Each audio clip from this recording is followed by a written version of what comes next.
ایک اور ایکسیپشن ہے، وہ یونس علیہ السلام کی ہے۔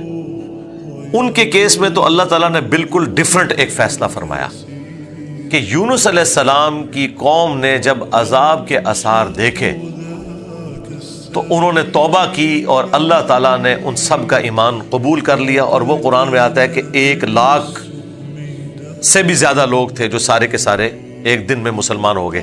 یعنی یونس علیہ السلام کی سال ہر سال کی تبلیغ نے کوئی اثر نہیں دکھایا، جب عذاب کے آثار نظر آئے تو انہوں نے ایمان قبول کر لیا۔ یہ صرف یونس علیہ السلام کی قوم نہیں، باقی قوموں کے بارے میں بھی سورۃ الانبیاء میں آیا کہ جب کبھی بھی رسولوں کے مخالفین پر عذاب آتا تھا تو مخالفین اس عذاب کے وقت پھر چیخیں مارتے تھے اور کہتے تھے کہ یا اللہ ہمیں ایک دفعہ چھوڑ دے، اب ہم تیرے نبی کو مانیں گے۔ سب سے بڑا خبیث فرعون، اس کے بارے میں قرآن میں سورہ یونس میں ہی ہم پڑھ چکے ہیں کہ اس نے بھی موت کے وقت کہا تھا کہ میں ایمان لاتا ہوں موسیٰ علیہ السلام کے رب پر، بنو اسرائیل کے رب پر، اور پھر اللہ تعالیٰ نے جواب میں فرمایا آن، اس وقت اب ایمان لے کر آیا، اس وقت ایمان لانا تجھے کوئی فائدہ نہیں دے گا۔ جو جامعہ ترمذی میں بھی حدیث ہے کہ موت کے غرغرے سے پہلے پہلے توبہ قبول ہے۔ یہ جو موت کا غرغرہ ہے نا، یہ امتوں کے کیسز میں عذاب کے آثار کا سامنے نظر آنا ہے۔ وہ پوری قوم کے لیے موت کے غرغرے کا وقت ہے، اگرچہ وہ ان پہ نظر نہیں آئی ہے، لیکن وہ اللہ کا فیصلہ ہو چکا ہے، وہ اب انہوں نے کنفرم مرنا ہی مرنا ہے۔ وہ آثار جب نظر آنا شروع ہوئے تو باقی قومیں بھی آہو بکا کرتی تھیں، اس قوم نے بھی آہو بکا کیا، اور اللہ تعالیٰ نے ان کے کیس میں وہ سن لیا اور انہیں بچا لیا۔ اور جب یونس علیہ السلام واپس آئے وہ تو دنگ رہ گئے کہ یہ کیا ہوا، میں تو انہیں عذاب کا وعدہ دے کے گیا تھا، یہ سارے کے سارے زندہ سلامت ہیں۔ اور اس سے بڑھ کر ان کو حیرانگی یہ ہوئی کہ وہ سب کے سب لوگ ایمان ملے ہیں۔ تو اب حضرت یونس علیہ السلام کو وہ غم تو بھول گیا کہ میرا دیا ہوا وعدہ پورا نہیں ہوا۔ ظاہر ہے ایک امبیرسمنٹ تو تھی کہ آپ قوم کو کہہ کے یہ نکلے ہیں کہ اب تم پہ عذاب آئے گا، اور عذاب نہیں آیا، تو امبیرسمنٹ تو حضرت یونس علیہ السلام نے فیل کی، لیکن اس کی کمپنسیشن اللہ نے اس حوالے سے کر دی کہ جو ان کا مقصد ہے وہ پورا ہو گیا کہ لوگ ایمان لے آئے۔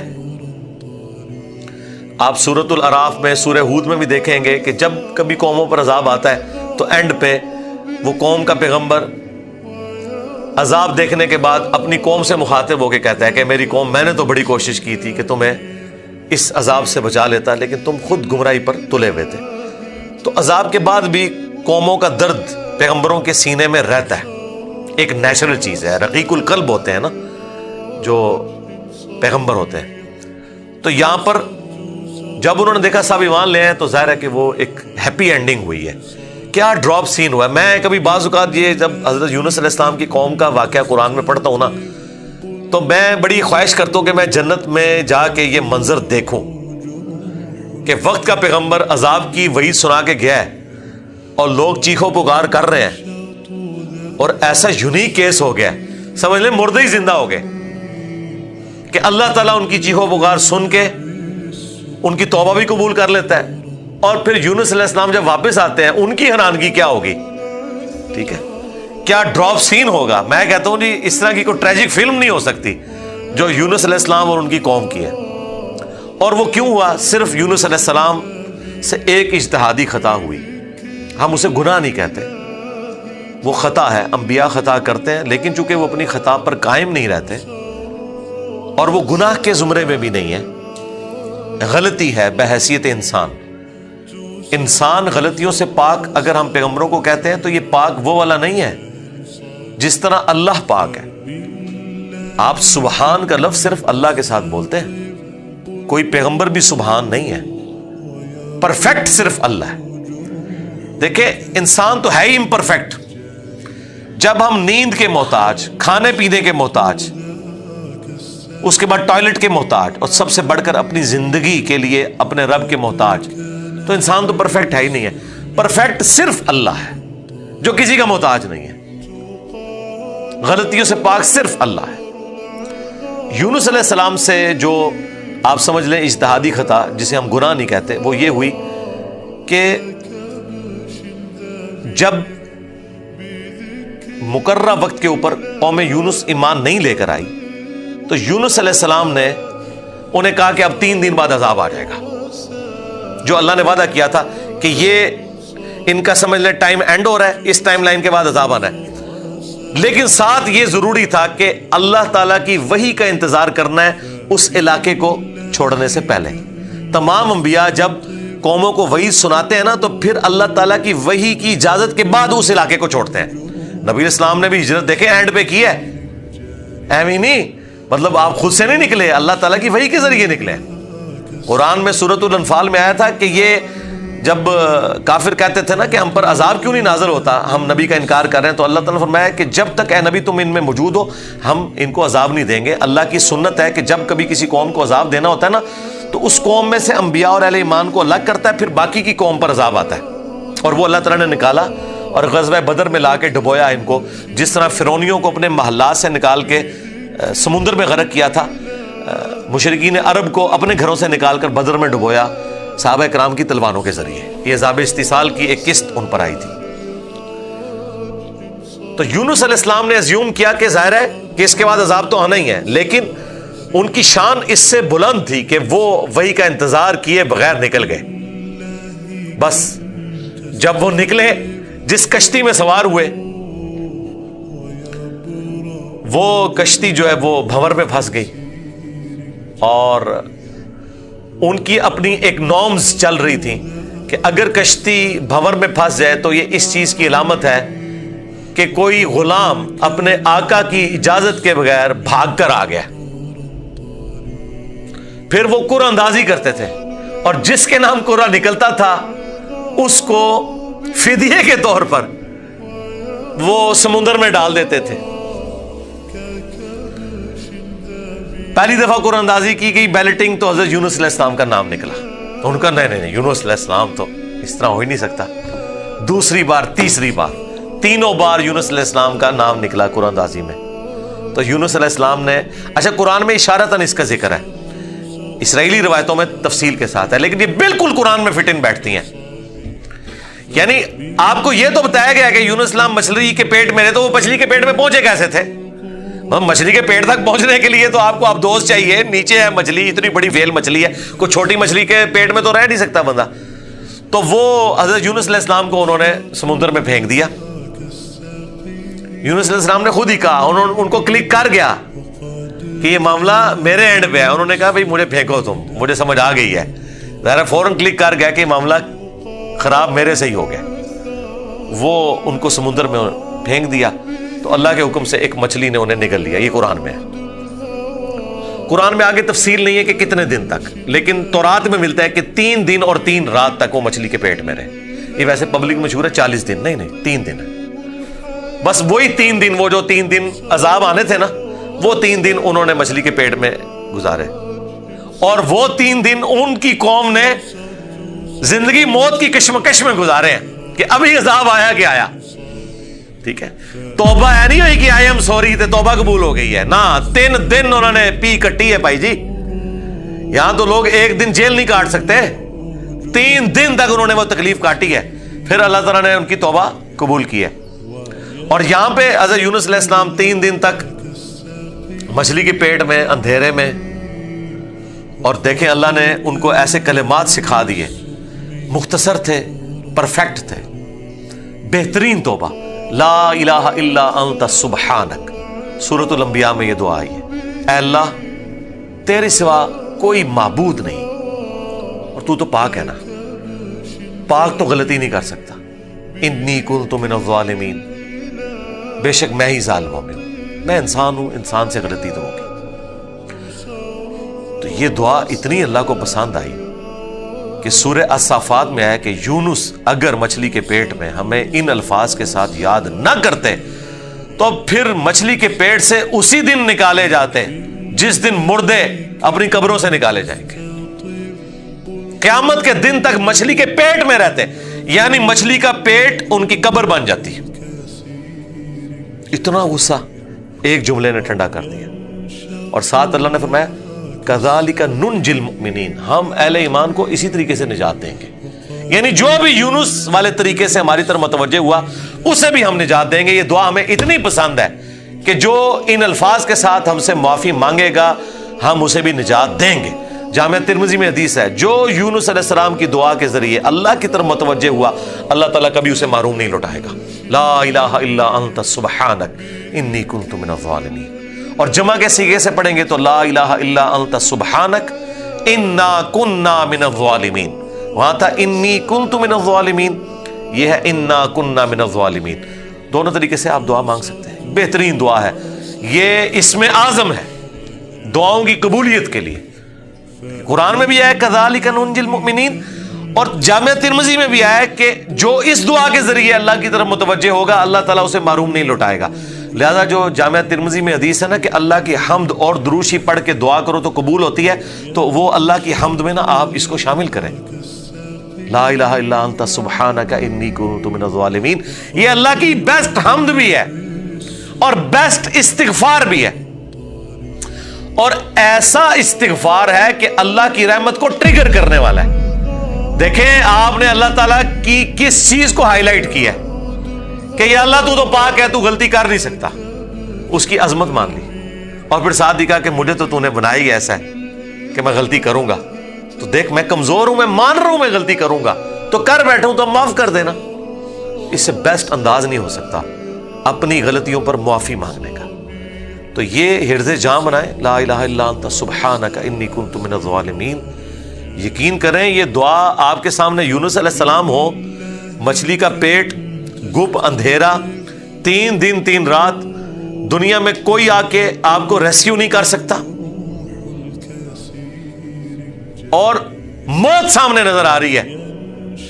حضرت یونس علیہ السلام اسی طریقے سے بچے ہیں جیسے مردہ کو زندہ ہو جائے، اور یہاں لوگ کہتے ہیں بڑا گرم ذکر ہے جی، خوشبو لا کے کرنا چاہیے اور صاف ستھری جگہ۔ بھائی جس نے یہ کیا تھا اس سے زیادہ تعفن والی جگہ کوئی نہیں تھی، مچھلی کا پیٹ۔ یہ تو چلتے پھرتے، نہ اس کے لیے وضو ہونا شرط ہے، نہ اس کے لیے غسل ہونا شرط ہے، اس کے لیے صرف ایک نیک نیتی کے ساتھ اللہ کی طرف متوجہ ہونا شرط ہے کہ آپ مان لیں کہ آپ کمزور ہیں، طاقتور وہ ہے، آپ غلطی کریں گے وہ غلطی نہیں کرتا، آپ معافی مانگیں گے وہ معافی دینے والا ہے۔ اللہ بھی التواب ہے اور بندے بھی توبہ کرنے والے ہیں۔ اللہ کی توبہ یہ ہے کہ جب آپ اللہ کی طرف رجوع کرتے ہیں، توبہ کا مطلب ہوتا ہے رجوع لانا، تو اللہ آپ کی طرف رجوع لے آتا ہے۔ جو بخاری مسلم میں حدیث ہے کہ جو شخص توبہ کر کے اللہ کی طرف رجوع لاتا ہے تو اللہ کو اس شخص سے زیادہ خوشی ہوتی ہے کہ جو اکیلا ریگستان میں ہو، اچانک اس کی سواری غائب ہو جائے اور وہ اپنی موت کا انتظار کرنا شروع کر دے، اور پھر تھوڑی دیر بعد وہ سواری واپس آ جائے جس پہ اس کا سامان لدا ہوا ہے، اسے نئی زندگی ملے، اور وہ اتنا خوش ہو کہ اس کی زبان سے نکل جائے اے اللہ تو میرا بندہ میں تیرا رب، من شدت الفرح، خوشی کی شدت کی وجہ سے، حالانکہ اس نے یہ کہنا تھا کہ اے اللہ میں تیرا بندہ تو میرا رب۔ اس سے زیادہ اللہ تعالیٰ کو خوشی ہوتی ہے جو بندہ رجوع لے آتا ہے۔ تو یونس علیہ السلام کی دعاؤں کو آپ اپنے استغفار میں، اپنی صبح و شام کے اذکار میں، ہر جگہ اپنے تشہد کے اندر اس دعا کو پڑھا کریں، یہ بڑے بڑے مشکلوں کو آسان کر دیتی ہے۔ یار آپ دیکھیں ایک بندے کو اپنی موت سامنے نظر آ رہی ہے اور اس موت میں سے اسے زندگی مل جائے، بس جب آپ نا امیدی کے اینڈ پر پہنچے ہوں اور آپ کو کوئی امید نظر نہ آئے تو آپ یہ پڑھیں لا الہ الا انت سبحانک انی کنت من الظالمین۔ انشاءاللہ تعالی اللہ تعالیٰ اس مشکل میں بھی کوئی نہ کوئی ایسی راہ نکال دے گا جو آپ نے گمان بھی نہیں کبھی کی ہوگی۔ بہرحال وہ 3 دن اور 3 رات کے بعد یونس علیہ السلام کو مچھلی نے ساحل پر ڈال دیا۔ اب ان کا جسم کافی ڈیمیج ہو چکا ہوا تھا، قرآن میں آیا کہ ان کے لیے اللہ تعالیٰ نے کدو کی بیل اگا دی جو ان کے اوپر سایہ کی ہوئی تھی، کیونکہ بالکل لاغر ہوئے ہوئے تھے وہ، اور پھر دھوپ سے بچاؤ کے لیے وہ بیل بھی ان کو چاہیے تھی۔ پھر سسٹین ہوئے، جب واپس اپنی قوم میں آئے تو دیکھا کہ جناب سارے رفع دین نمازاں پڑھ رہے نے۔ انہوں نے کہا پوری زندگی بخاری مسلم دی حدیثاں دکھائیاں، انہیں رفع دین نہیں شروع کیتا، اچانک کیا ہو گیا ہے؟ یعنی وہ سارے کے سارے مان لیں۔ یہ میں آج کے دور میں ٹرانسلیٹ کر رہا ہوں، پھر کہنے کے کتنے لکھے ہیں سرکار؟ دیکھیں اللہ تعالیٰ ہر دور میں اپنے بندے بھیجتا ہے جو اس دور کی لینگویج میں ان کو بات سمجھاتے ہیں۔ تو انہوں نے دیکھا بھی انقلاب یہ کہاں سے آ گیا، سارے اونچی آمین کہہ رہے ہیں، سارے رفع الیدین سے نماز پڑھ رہے ہیں، سارے نے جڑے اپنی شلواریں چھنگ لیاں نے کیا ہو گیا ہے؟ تو پتہ چلا کہ جناب اللہ تعالیٰ نے معاف کر دیا ان کو. اور یہ ایک ایسا ایکسیپشنل واقعہ ہے جو اللہ تعالیٰ کی پوری بنائے ہوئے پلان کے اندر، پوری ڈیسٹنی میں، پوری انسانی تاریخ میں اور کسی کے لیے نہیں ہوا. اس خاص واقعے کی وجہ سے ہی اس سورت کا نام سورہ یونس ہے. اگرچہ یونس علیہ السلام کا ذکر آپ نے دیکھ لیا، بس یہ اتنا صحیح آ رہا ہے. یہ باقی پورے واقعات قرآن میں سکیٹرڈ فارم میں ہے. سورہ ہود سے میں نے بیان کیا، سورۃ الاعراف، باقی صورتوں سے جوڑ کے آپ کو ایک جگہ پوری پکچر بتائی ہے. حالانکہ عام بندے سے پوچھے نا کہ سورہ یونس میں کیا ہوگا تو وہ یہ بتائیں گے آپ کو کہ سورہ یونس میں یہ لکھا ہوا ہوگا کہ حضرت یونس علیہ السلام کتنے خوبصورت تھے، ان کی زلفوں کا رنگ کیا تھا، ان کے ماں باپ کہاں رہتے تھے، وہ کہاں پیدا ہوئے، کہاں فوت ہوئے. عام آدمی تو یہ سمجھ رہا ہوگا. حالانکہ سورہ یونس کا جو مرکزی ٹاپک ہے نا وہ توحید ہے، ٹوٹل توحید. اور اس میں حضرت یونس علیہ السلام بھی فٹ ان بیٹھ رہے ہیں. کیوں؟ توحید کا مطلب یہ ہے کہ ہوگا وہ جو اللہ چاہے گا، اور اللہ چاہے تو اپنا بنایا ہوا قانون بھی توڑ سکتا ہے. اللہ اپنے قانون کا بھی کوئی پابند نہیں ہے. لیکن یہ دنیا کے اعتبار سے، آخرت کے لیے نہیں. آخرت کے لیے اللہ نے قرآن میں یہ بتایا کہ میں اپنے وعدے کے خلاف نہیں چلوں گا. آخرت اللہ کا قانون نہیں ہے، وعدہ ہے. اور اگر اللہ وعدہ توڑتا ہے نا تو وہ اللہ نہیں رہتا، کیونکہ جو وعدہ پورا نہ کرے وہ جھوٹا ہوتا ہے، اور جھوٹ اللہ کی طرف منسوب نہیں. لیکن دنیا میں اللہ تعالیٰ اپنے بنائے ہوئے قوانین توڑ دیتا ہے. وہ اللہ کے کوئی وعدے نہیں ہے. اللہ کا قانون ہے کہ آگ جلائے گی، ابراہیم کو نہیں جلایا تو اللہ تعالیٰ کو اس سے کوئی فرق نہیں پڑتا. یہ اللہ کا کوئی وعدہ نہیں تھا. چھری کاٹتی ہے، اسماعیل علیہ السلام کو نہیں کاٹا، یہ اللہ کا قانون ٹوٹا. سمندر میں انسان غرق ہو جاتا ہے، موسیٰ علیہ السلام کے لیے راستہ بن گیا، یہ اللہ کا قانون ٹوٹا معجزے کے طور پر. آخرت میں کوئی قانون نہیں ٹوٹے گا. جو مواہد دنیا سے گیا، اللہ کا تابع فرمان، پیغمبروں کا مطیع، پھر اس پہ تقدیر غالب نہیں آئے گی کہ نہیں جی اے تیری میں ایک گل سنبھال کے رکھی ہے دادا تو زیرو نل ملٹیپلائی ہو گیا. نہیں، وہاں بھائی نیکیاں تولی جائیں گی. چاہے گناہوں کے پلڑے میں بڑے سے بڑا گناہ بھی آ گیا شرک کے سوا، اور نیکیاں بھاری ہو گئی تو اللہ تعالیٰ کسی کو یہ کہے گا کہ بھی نہیں کہ بالکل دوتے اے زیرو زیرو ہی بچے ہیں. نہیں، بس یہ میرا وعدہ ہے کہ میں بچا لوں گا. بلکہ اللہ کی تو رحمت اس سے بھی زیادہ ہے. وہ تو اپنے پیغمبر کی شفاعت سے جن کے نیکیوں کے پلڑے ہلکے بھی ہو جائیں گے ان کی بھی کمپنسیشن فرما دے گا اگر وہ شرک نہ کرتے ہوئے. انشاءاللہ تعالی ہمیں تو اللہ تعالیٰ بغیر حساب و کتاب کی جنت میں داخلہ عطا فرمائے. آمین. مع النبیین والصدیقین والشہداء والصالحین. آمین. بہرحال یونس علیہ السلام جب واپس آئے، انہوں نے یہ ساری بہاریں دیکھی تو ظاہر ہے کہ خوشی خوشی انہوں نے اس کو ایکسیپٹ کیا، اور اللہ تعالیٰ نے پھر اس کو قیامت تک کے لیے قرآن میں نقل کر دیا. اب یہ وہ الفاظ، اب یہ پورے واقعات آپ کے سامنے ہو تو اب آپ اس کا ٹیسٹ فیل کریں. اعوذ باللہ من الشیطان الرجیم، بسم اللہ الرحمن الرحیم. فلولا كانت قرية آمنت فنفعها ایمانها، بس کیوں ایسا نہ ہوا کہ کوئی بستی ایمان لائی ہو تو اس کو ایمان لانا نفع دے دیتا. یہ کبھی ہوا ہی نہیں ایسا. الا قوم یونس، سوائے قوم یونس کے، کہ یونس علیہ السلام کی اجتہادی خطا جو ڈیبٹ تھی وہ کریڈٹ بن گئی ان کے امت کے حق میں، کہ چونکہ ان کے وقت کے پیغمبر نے اللہ کی وحی کے انتظار کے بغیر وہ جگہ چھوڑ دی تھی، اللہ نے اس کا بینیفٹ ان کی قوم کو دے دیا. لما آمنوا، جب وہ ایمان لے آئے، کشفنا عنہم عذاب الخزی فی الحیات الدنیا، تو ہم نے دور کر دیا ان سے، کھول دیا دنیا کی زندگی کی رسوائی کا عذاب. وَمَتَّعْنَاهُمْ إِلَىٰ حِينٍ، اور ہم نے انہیں دنیا میں لطف اندوز ہونے کے لیے ایک اور مدت فراہم کر دی. اللہم احسن عاقبتنا فی الامور کلہا واجرنا من خزی الدنیا وعذاب الآخرہ. آمین. تو یہاں پر وہ عذاب ہم نے ان سے دور کر دیا، یعنی وہ عذاب آیا ہوا تھا، اس کے اثار نمایاں تھے، پھر اللہ تعالیٰ نے وہ کھول دیا. وہ جس شکل میں بھی تھا، کوئی بادل آئے ہوئے تھے، پھر کھول دیے. وَلَوْ شَاءَ رَبُّكَ لَآمَنَ مَنْ فِي الْأَرْضِ كُلُّهُمْ جَمِيعًا، اور اگر تمہارا رب چاہتا تو جتنے لوگ زمین میں آباد ہیں سب کے سب ہی مومن ہو جاتے۔ اس کا کیا مطلب ہے کہ اگر اللہ تعالیٰ زبردستی ہدایت دینا چاہتا، اس کا یہ مطلب نہیں ہے کہ اللہ تعالیٰ یہ چاہتا ہے کہ لوگ جہنم میں جائیں۔ یہ رسول اللہ کو سنگولر کے سیغے سے تسلی دی جا رہی ہے کہ اگر اللہ تعالیٰ نے زبردستی ایمان دینا ہوتا نا تو دے دیتا سب کو، لیکن اللہ تعالیٰ یہ چاہتا ہے کہ لوگ خود سے اپنی چوائس سے مجھے چوز کریں۔ افانت تکرہ الناس حتی یکونوا مؤمنین، تو اے نبی کیا آپ لوگوں کو مجبور کرنا چاہتے ہیں یہاں تک کہ وہ ایمان لے آئیں؟ یعنی آپ نے زبردستی نہیں کرنا۔ حضور ٹینشن ہی بڑی لیتے تھے کہ میں دعوت دے رہا ہوں لوگ قبول نہیں کر رہے، تو حضور کو کہا گیا آپ نے ٹینشن نہیں لینی، جنہوں نے جہنم میں جانا ہے جائیں۔ سورۃ البقرہ میں ہے کہ ہم آپ سے نہیں پوچھیں گے لوگ جہنم میں کیوں پہنچ گئے۔ سورہ طٰہٰ میں آیا کہ ہم نے قرآن اس لیے نازل نہیں کیا کہ آپ مشقت میں پڑھ دیں۔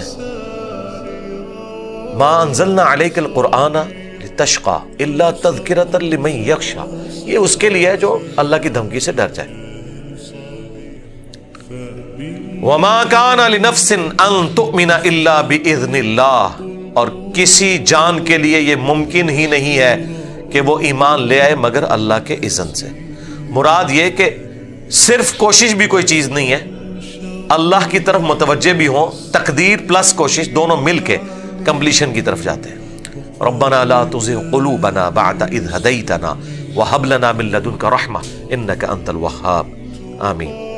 وَيَجْعَلُ الرِّجْسَ عَلَى الَّذِينَ لَا يَعْقِلُونَ، اور اللہ تعالیٰ کی سنت ہے کہ وہ گندگی ڈال دیتا ہے ان لوگوں پر جو بے سمجھ ہیں، یعنی جو اپنی عقل کو استعمال نہیں کرتے ان پر اللہ گندگی ڈال دیتا ہے، انہیں حق بات سجائی نہیں دیتی، اور دوسروں کو اللہ تعالیٰ ان کی کوشش کی سبب ایمان دے دیتا ہے۔ اس کو آپ دنیا میں مثال سے سمجھیں، ایک ہی بارش برستی ہے نا، زرخیز زمین پر برستی ہے تو وہاں سے کھیتی نکلتی ہے، اور گندگی کے ڈھیر پہ جب وہ بارش پڑتی ہے تو بدبو نکلتی ہے۔ اس میں بارش کا قصور نہیں ہے، اس گندگی کے ڈھیر کا۔ ایک شخص نے اپنے آپ کو خود گندگی کا ڈھیر بنا لیا کہ اس نے حق بات قبول نہیں کرنی، تو اس کا اینڈ رزلٹ یہی نکلنا ہے کہ اس سے آپ پورا قرآن گزار دیں، اسے کوئی فرق نہیں پڑے گا۔